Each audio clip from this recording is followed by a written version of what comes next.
इस लेक्चर के अंदर हम बात करेंगे कल्चरल एंड एजुकेशन राइट्स के बारे में। तो हमारे संविधान के अंदर आर्टिकल 29 और 30 के अंदर, मतलब कि आर्टिकल 29 एंड 30 के अंदर जो माइनॉरिटीज हैं उनको कल्चरल और एजुकेशन राइट्स दिए गए हैं। तो बेसिकली कल्चरल और एजुकेशन राइट्स हमारे संविधान के आर्टिकल 29 और 30 के अंदर दिए गए हैं, जो कि फंडामेंटल राइट्स का पार्ट है। तो कल्चरल और एजुकेशन राइट्स जो है वो फंडामेंटल राइट्स की कैटेगरी में रखे गए हैं।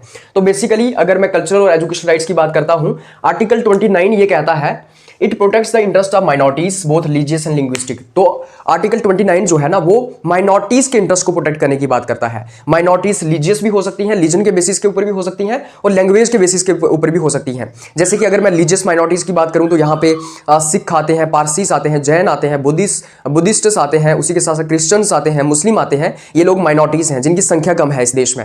और उसी के साथ साथ लैंग्वेज के बेसिस के ऊपर जो माइनॉरिटीज हैं, मतलब कि फॉर एग्जाम्पल एक भाषा बोलने वाले लोगों की संख्या काफी कम रह गई है, तो इसका मतलब वो लिंग्विस्टिक माइनॉरिटी में आते हैं। फॉर एग्जांपल अगर मैं डोगरी की बात करूं तो मान लो डोगरी बोलने वालों की संख्या सिर्फ और सिर्फ अभी 20,000 ही रह गई है, तो इसका मतलब हम माइनॉरिटीज में आते हैं।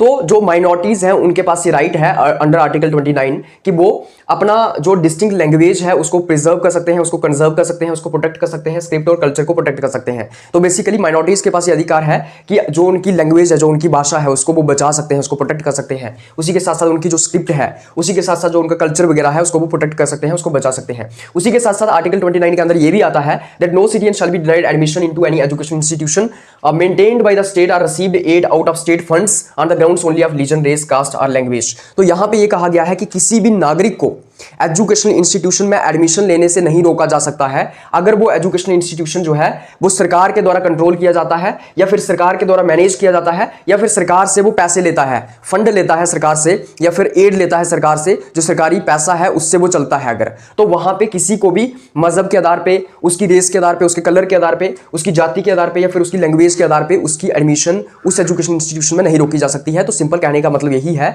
कि हर एक नागरिक जो है वो एडमिशन हासिल कर सकता है किसी कॉलेज के अंदर, किसी स्कूल के अंदर, किसी एजुकेशनल इंस्टीट्यूशन के अंदर, अगर वो एजुकेशनल इंस्टीट्यूशन सरकारी है, अगर सरकार के द्वारा चलाया जा रहा है, या फिर सरकार से पैसे लेता है, सरकार से एड लेता है।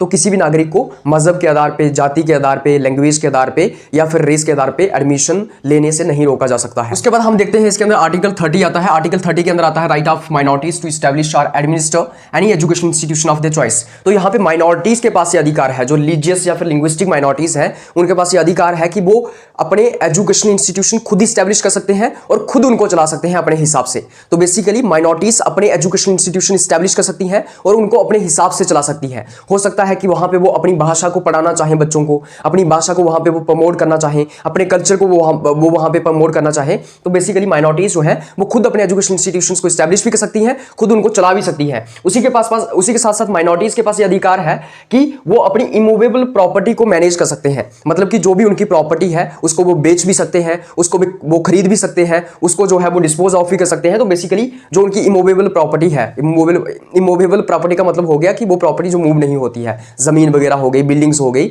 तो उसको वो मैनेज कर सकते हैं, अपने हिसाब से बेच सकते हैं, खरीद सकते हैं, जो करना चाहें कर सकते हैं। लेकिन इसके अंदर ये आता है कि जो रिलीजियस या कल्चरल या एजुकेशन इंस्टीट्यूशंस होंगे माइनॉरिटीज के, उनको सरकार रेगुलेट कर सकती है। तो ये सब आता है कल्चरल एंड एजुकेशन राइट्स के अंदर, जो कि एज ए फंडामेंटल राइट हमारे संविधान के अंदर दिए गए हैं आर्टिकल 29 और आर्टिकल 30 के अंदर। अगर आपको इस लेक्चर का पीडीएफ चाहिए तो आप इस वीडियो की डिस्क्रिप्शन में जा सकते हैं, वहां पे टेलीग्राम चैनल का लिंक दिया होगा, वहां से आप टेलीग्राम चैनल ज्वाइन कर लीजिएगा, आपको पीडीएफ मिल जाएगा। आप सब लोगों का बहुत बहुत धन्यवाद।